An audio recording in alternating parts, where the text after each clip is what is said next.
તો ભાવનગરના મોટા ખૂંટવડામાં તૂટી ગયેલા રોજીકી નદીના પુલોનું નિરીક્ષણ અને નવીનીકરણ માટે મુખ્યમંત્રીને રજૂઆત કરવામાં આવી છે। તો મોટા ખૂંટવડા ગામ ખાતે ભારે વરસાદને કારણે રોજીકી નદી પર આવેલા બંને નાળા તૂટી જતા ગ્રામજનોને ભારે મુશ્કેલીઓનો સામનો કરવો પડી રહ્યો છે। ત્યારે પુલો તૂટી જવાથી વાહન વ્યવહાર સંપૂર્ણપણે ખોરવાઈ ગયો છે અને ખેડૂતો, વિદ્યાર્થીઓ તેમજ દર્દીઓની અવરજવર પર અસર પડી છે। ત્યારે આ પરિસ્થિતિને ધ્યાનમાં રાખીને ગારિયાધાર વિધાનસભાના ધારાસભ્ય સુધીર વાઘાણી સ્થળ પર પહોંચ્યા હતા અને તૂટી ગયેલા પુલોનું નિરીક્ષણ કર્યું હતું। તેમણે સંબંધિત અધિકારીઓને જરૂરી કાર્યવાહી કરવા સૂચના આપી હતી અને ગ્રામજનો સાથે ચર્ચા કરી, તેમની સમસ્યાઓ પણ સાંભળી હતી। ત્યારબાદ ધારાસભ્યએ ગુજરાત રાજ્યના મુખ્યમંત્રીને લેખિત રજૂઆત કરી છે। તો મોટા ખૂંટવડાથી બોરડી ગામ તથા મોટા ખૂંટવડાથી કૃષ્ણપુર ગામને જોડતા રસ્તા પર આવેલા રોજીકી નદીના આ બંને નાળાઓનું તાત્કાલિક નવીનીકરણ કરવા માટે જરૂરી ગ્રાન્ટ ફાળવવાની માંગ કરવામાં આવી છે।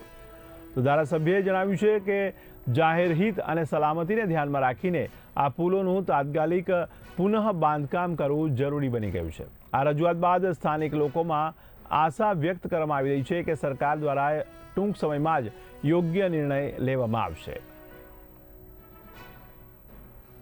આજે અત્યારે તમે જે દ્રશ્યમાં જોઈ રહ્યા છો એ બંને પુલ મોટા ખૂંટવડા ગામના રોજકી નદીના બંને પુલ આવેલા છે, નાળાઓ।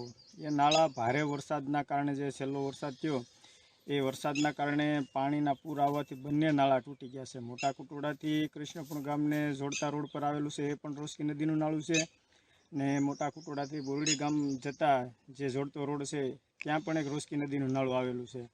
એ બંને નાળા તૂટી જવાથી અમે અમારા ધારાસભ્ય માનનીય શ્રી ગારિયાધાર 101 વિધાનસભાના ધારાસભ્ય સુધીરભાઈ વાઘાણીને ગ્રામના લોકોને સાથે રાખીને રજૂઆત કરી હતી કે આ બાબતે તાત્કાલિક નાળાનું નવીનીકરણ થાય એ માટે આપ શ્રી મુખ્યમંત્રીને કે જે કોઈ વિભાગને રજૂઆત કરવી પડે એમને રજૂઆત કરી તાત્કાલિક ધોરણે રજૂઆત કરો, તો જેથી કરી ખેડૂતો, દર્દીઓ, વિદ્યાર્થીઓને જવા આવવામાં સરળ પડે।